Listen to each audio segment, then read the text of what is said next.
This morning, whether to throw out a portion of last week's testimony. It concerns a witness who was called after Combs' ex-girlfriend, Cassie Ventura, finished testifying on Friday. CBS News legal contributor Caroline Polisi joins us now here in Studio 57 in New York with more on this. Caroline, good to see you. Chat, is there a filter on the screen? So explain what testimony may be thrown out and why.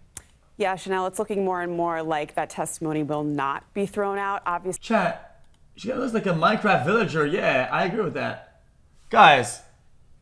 Last week was all about the star witness, Cassie Ventura. Star victim, I should say. She's victim number 1 in that government indictment. But the testimony from Richard was meant to corroborate some of Cassie's abuse. And part of that corroboration was an incident that she testified about when Diddy actually, she alleged,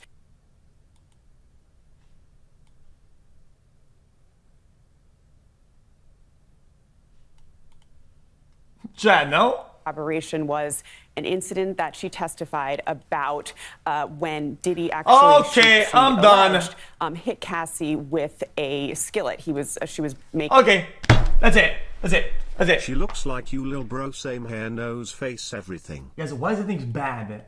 Like it's a negative comment. Guys, it's not. He got, enraged and hit her with a skillet. Now, she also testified that thereafter, Diddy told her that people who spoke about these types of things tend to disappear, and that she took that as a threat on her life.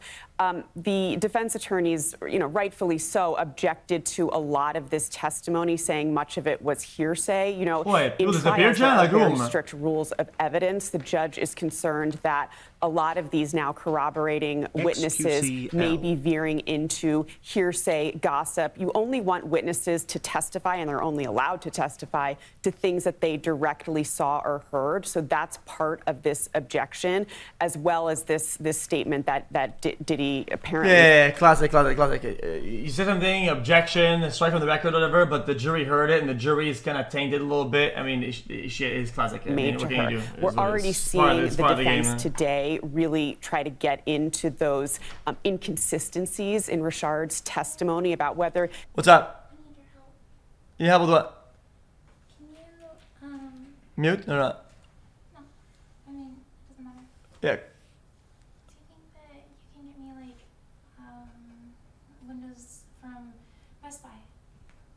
Windows? Windows Best Buy need for BIOS. My computer's like not accepting the pin pop-up. Well, you need Windows from Best Buy. Windows from Best Buy delivered ASAP, please. Sure. Can you not just get Windows from the Microsoft Store? I'm gonna freak out. No. Why not? You want me to explain? Okay. The BIOS isn't working when I do. Oh, you can't flash it then. I can't flash it. Thank you. Yes, thank you. I don't. Do we have a USB key here? I have a USB. I have the USB thing. I didn't. When I put it hard onto the USB drive. Chat, yo, Parsec, can you give me a flash Windows? I'll put on USB and I'll give it to her. No. It won't work because I have it on there, right? My clean. Just buy it. Okay. Yeah, just go do a DoorDash. You're trying to You want me to get out? No, but I'm just saying, do you think it's fine? Did she actually witness this abuse, or did she just see perhaps the aftermath of it? Yeah, actually, I need to tell something to chat. Yeah, you have to get out. Sorry, you mad at me? You mad at me? Yeah. Okay. Well, I had to shit my pants. Now I had to hold it, and now I have a tummy ache. So that's kind of the issue here. The issue is the scope of the testimony.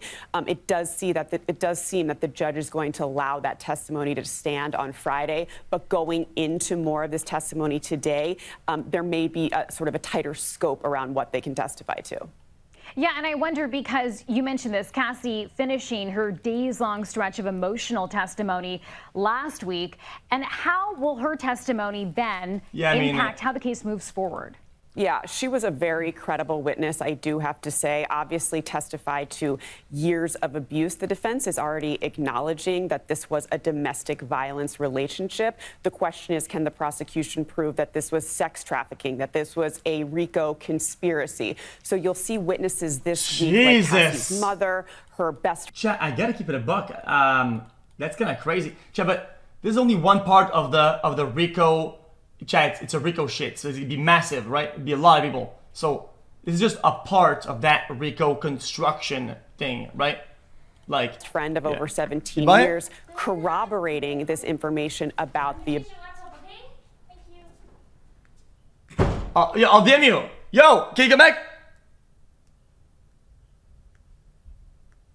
What? Yo, actually, I was about to shit my pants. What? Yeah, I didn't want to do what you were hearing. That's it. Do you need underwear? No, I'm just telling you why you got kicked out, so you don't feel like I kicked you out. You're just gonna sit in it. So what? That explains the chair. This explains so much. What is this supposed to mean? That explains the chair. It just makes so much sense right now. Well, I don't know what it's supposed to mean. You can't just fucking sit down and leave. What? I'm just saying, no, the chair you wanted me to sit in. No, in Canada. Chat, she doesn't know what she's talking about. She's having amnesia or something. Abuse. Now, the defense is We saying. can't hear you. The mic is bugged today. Right, there were instances of abuse, but how is that relevant necessarily to force fraud or coercion relating to sex trafficking? So that's kind of what the argument is here. The defense is saying these are just bad acts witnesses. We call them bad acts witnesses because traditionally that type of testimony is not allowed in trials when Chat, can I be honest with you? Isn't being. Guys, I've been following the trial a little bit, chat, because I really don't see how this as their first witness, as their first kind of a building block for this RICO case, this helps the RICO case kind of come to life. I of course I was in the room, but I see a lot of the people talking about it that were there, and I don't see how it built into it. Being charged. He's not being charged with domestic violence or assault in this case. So I just feel like an issue coming up, but I think it's. I'm not a prosecutor, chat, but I mean, I would start with a very strong foundational block to that, and not a weak one for RICO. Corroboration this week. Yeah, that's an interesting point to make. And Caroline, also want to ask just about next steps. Are there any other key witnesses that you'll be expecting to hear from? Yeah, certainly. Remember, there are other victims in this case. There are other co-conspirators that haven't been charged. So we're expected to hear from personal assistants and chefs, things like that, to Diddy, and whether or not they are sort of victims as well as co-conspirators. That'll be maybe a fine line to draw, but certainly with information about drug use. Remember, we heard about that potential arson, obstruction of justice. Remember, those are more of the elements involved in this racketeering conspiracy that the government really hasn't gotten on the table. Interesting. I'm more interested about the new stuff that's going to come out about